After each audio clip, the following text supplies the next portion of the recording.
Is this thing on? Welcome back to Big Mouth, and fancy seeing you here. And you are very welcome, my friends, and especially my enemies. Come in, sit down, no touching. I don't do the touching. And welcome to this week's Doctor Who show. I thought I'd put a shirt on. Don't I look smart? Yes, YouTube and cameras and filming can be very deceptive, can't it? Just like watching Doctor Who sometimes, or talking to Doctor Who actors who protect each other, who protect their producers and speak absolute bullshit. You know what I just showed you reminds me? It reminds me of a song. Donald, where's your trousers? Anyway, with no further ado, let's get on with this week's Doctor Who show. Later on, we'll be searching for Chris Chibnall because he's missing. I have invoked Mulder and Scully to look for him, but right now we haven't seen him. And even later than that, we'll be talking about these photo opportunities that Jodie Whittaker is taking with fans, and I'll tell you the truth about that and part the spin to kind of deflect what's really going on with this disastrous season 12 that the BBC won't even comment on. They won't even say everything's in the garden is rosy or there's problems, nothing. But first of all, Peter Capaldi went to a fan fest and he hasn't got much hair. He's shaved most of it off. He then teased us that he couldn't tell us why that is. So people are starting to surmise that he's playing Professor X, Professor Xavier from the X-Men. Is it true? But don't forget, I do know the Suicide Squad will go into production very quickly. Could he be playing Lex Luthor? Who knows? I love Peter Capaldi. He's an absolute gem. But he's absolutely scored an own goal with this interview I'm about to read you, because this is brilliant. This is about the Moffat era. He thinks he's defending Stephen Moffat. He thinks he's making Stephen look good, but he actually makes him look like an incompetent fool. So Peter Capaldi reveals Stephen Moffat rewrote other writers' Doctor Who scripts that were in trouble. Now, I will give my opinion on what he's saying after I read the article. And the former 12th Doctor thinks the ex-showrunner doesn't get enough credit. Former Doctor Who showrunner Stephen Moffat definitely divided viewers during his tenure on the BBC sci-fi series, with many loving his inventive, high-energy take on the time-travelling Doctor, while others complained about his signature style. Today, Doctor Who is in the hands of Chris Chibnall.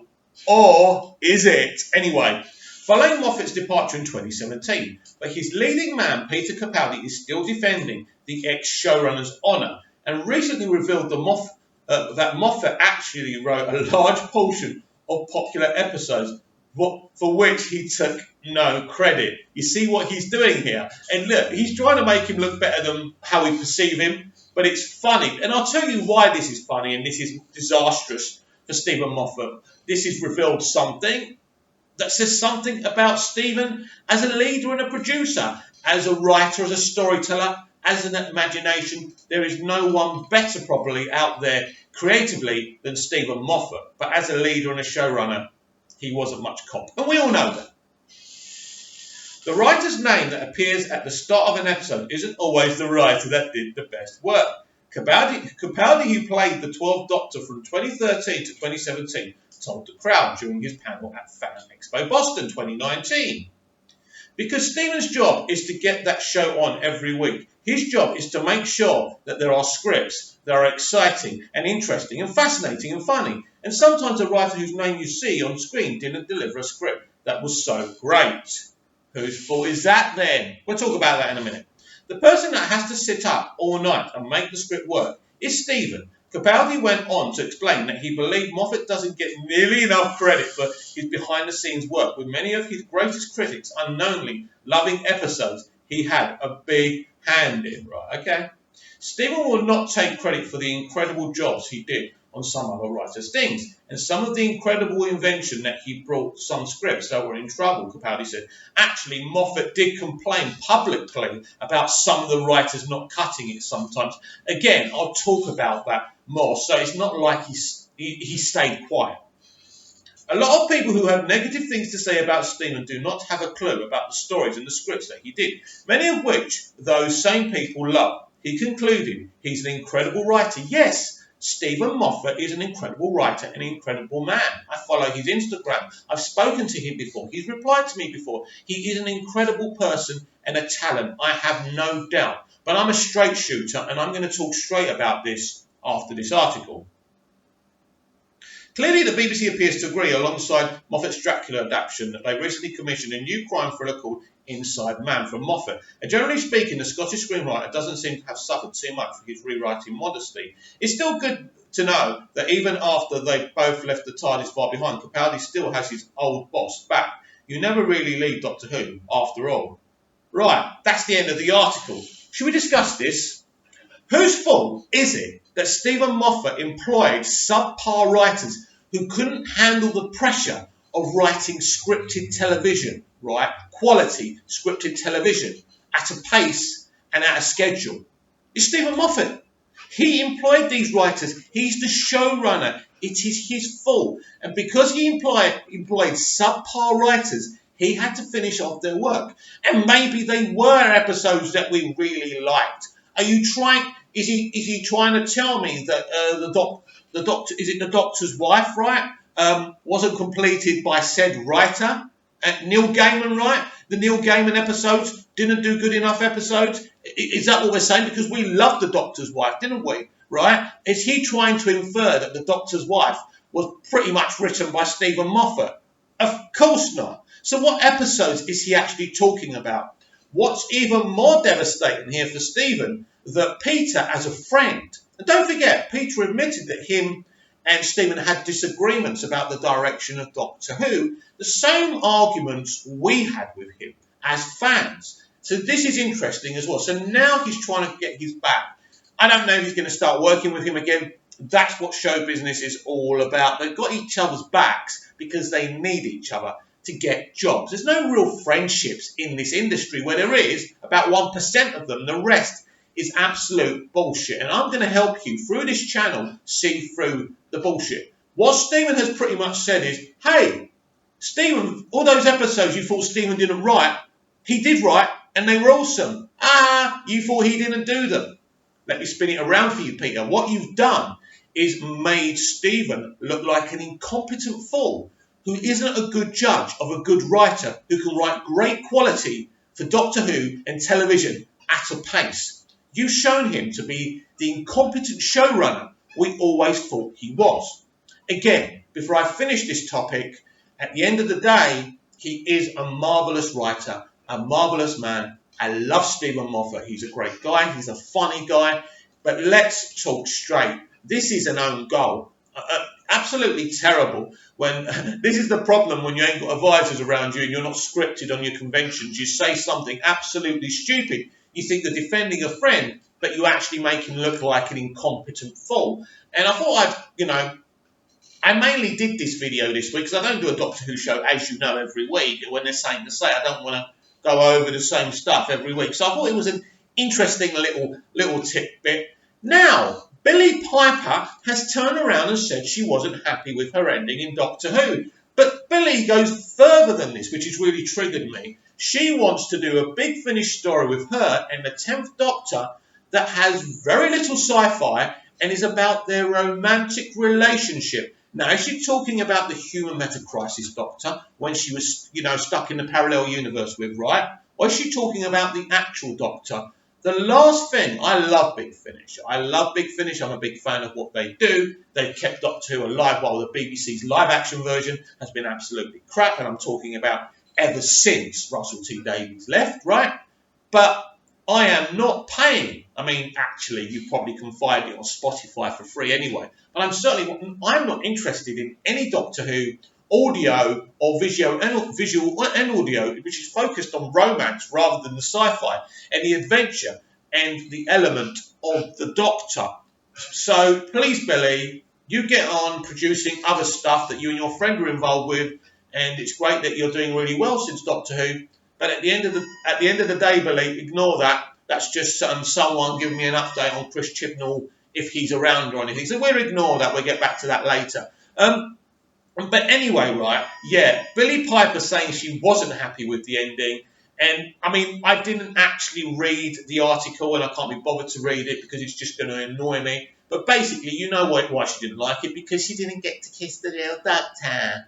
And I'm not sure which departure she's talking about. Is she talking about the original departure? Is she talking about the final, the series finale of season 4? I'm not quite sure. But at the end of the day, Billy, I'm happy with how it finished. I don't even think Rose should have kissed either version of David Tennant's Doctor.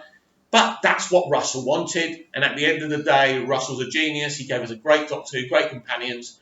And I'm not going to criticise something, that I don't agree with. At the end of the day, I think it's typical of the society we live in today, obsessed with this romance.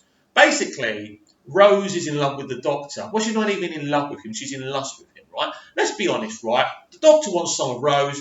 She's a young, attractive girl in her 20s, and he'd love to give her one in the TARDIS, right? Let's be honest. If I was the Doctor, I'd want to give her one, especially in the premiere episode of season 2 when she's wearing that low-cut top. Let's be honest about it. Yeah, toxic masculinity. What are you going to do about it? I like fit girls. I like to have sex with fit women. Beautiful, beautiful, beautiful. And if I was the Doctor, I'd definitely be trying it on with those companions. Anyway, right? Especially Chameleon. But anyway, right. So at the end of the day, Billie Piper's talking absolute shit. I love you, Bill. You're great. I love your singing career. A lot of people laugh at your singing career. But yeah, I love Girlfriend. That's an awesome track, by the way. Anyway, that's what Billie Piper had to say. So I'm asking you a question. Have you seen Chris Chibnall? This is serious. I am extremely worried about Chris's whereabouts. We haven't seen him do any promotion, talk about Doctor Who anywhere. Where is he? I mean, normally during production, there's some kind of tidbit from the showrunner. Rumours have been rife, and I broke the news a couple of weeks ago on my YouTube here on Big Mouth. This is what we're all about here on Big Mouth. And there were rumours that him and Jodie Whittaker quit.